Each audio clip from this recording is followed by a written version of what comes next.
Hi, Gaijin here. This is a sequel to my 3-minute Tianho guide. If you haven't seen it yet, please go check it out first. Hope you enjoy. Tianho is a criminal. Let's learn how to do advanced crimes. Let's begin by talking about her forward dash again. Like with all characters, you can stop the momentum of your dash by crouching. This allows you to prevent yourself from overextending or to reposition yourself for Oki. It also allows you to do wave dashing. Why would you do that? In the beginner guide, we talked about Tianho's 5B, 2B, and Instant Air Dash JB for footsies. Now you may want to start considering using her 6A more for anti-airs. Comes out slow, but it covers airspace better than 2B.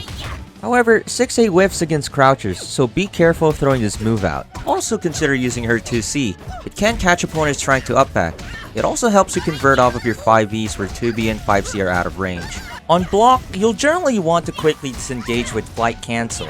You can try to be cheeky and go in for another attack, but any button you press can be beat by any anti-air, so maybe not. Whiff 2Cs have very long recovery, so be wary of using this move against push-blocking opponents. It's worth noting Tianho's Volcanic Bash.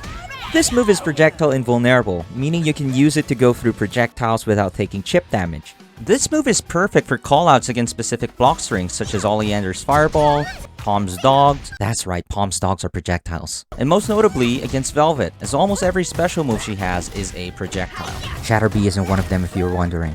Be careful as Bash only goes through projectiles. It is also unsafe on block. At some point in time, you may have considered or already have been using Firecrackers in neutral. 6D can work as a chase or counter poke. 3D can sometimes work as a surprise dive kick or punish whiffed anti-airs. 2D can be used to catch opponents directly below you or to quickly get to the ground. 8D and 9D are particularly more for evasive maneuvers or for very specific callouts. Consider carefully when to use these, as Firecrackers on block are generally punishable.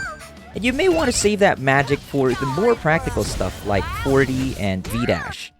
Speaking of 4D and V-Dash, you may have realized that both these options can lose to 5A Mash. That's where we can add 1D on the stack. At a close range, this can allow you to do a mix-up with JC while being safe against 5A. Unless they're Velvet. By the way, all these magic moves can be used in the air. 4D propels you forward faster and further than an air dash, which can allow you to reach or cross up in places where air dash won't. Air Volcanic Dash travels farther and has a ginormous hitbox. As for 1D, please don't use 1D in the air, it's absolutely useless. Now let's try to step up our combos. There are many ways to go on about Tianho's combos, corner carry, and mid-screen play. Let's start with corner carry. Oh hey, it's time to learn Bash Flight Cancel. At around the start of your combo, instead of using the Universal Launcher, use Bash, cancel after the first hit using Flight, and pick up with JC. You may want to microfly by holding forward or up forward for positioning. Bash Flight Cancel allows you to juggle your opponent for more air hits, and in turn, allows for an easy corner carry. We'll still be using Launcher leading towards the end of the combo, but now that the JD is very high, we'll be using that ground bounce from Ash, level the opponent up with 6A, and then crash. That's right, we're still using the same ender. Alternatively, you can use Ash again as the ender if you're not confident that crash will land. Or, you can cancel the first hit of Ash using Flight. This allows you to both check for an air tech and fly low for a high-low mix-up. Personally, I prefer ending with Crash since, again, it gives a shit ton of meter and deals a lot of damage. In any case, both are great ideas, so consider shuffling between them.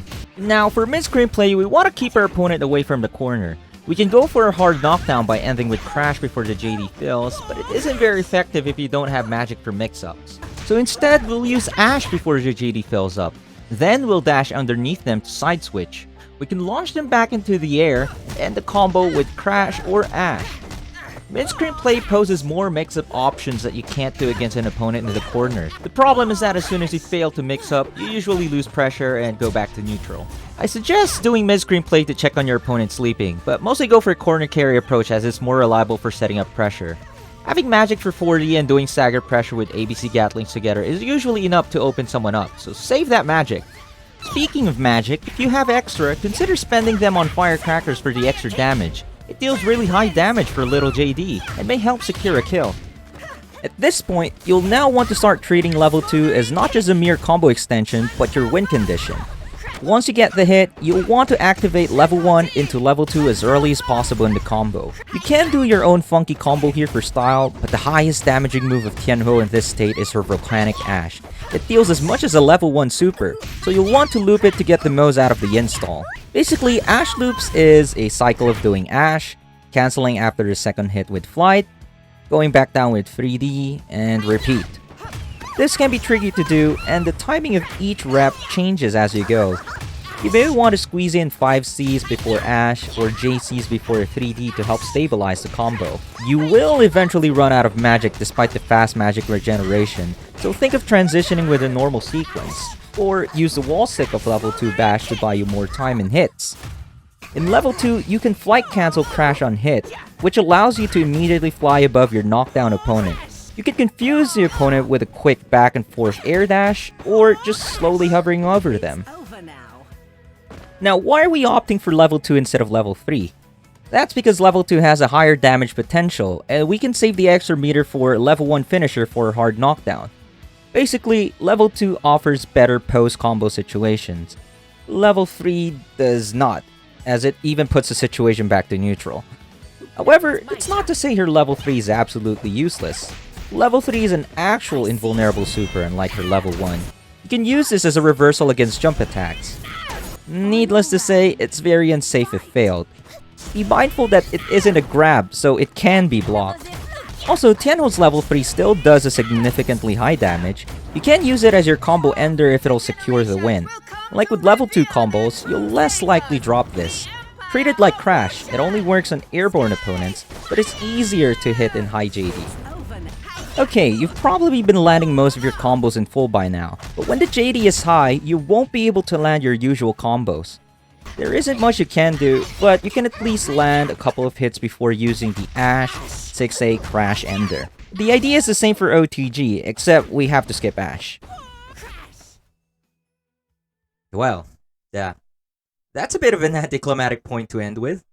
That's all the advanced stuff I have to share. Are there more important and helpful techniques and tools that I have missed? Share it with us in the comments. By the way, I host tournaments for Asia under a group called Rafana. Feel free to join our Discord if you want to see our scene. I stream on Twitch, so you can see the tournament live streams over there. Thanks for watching.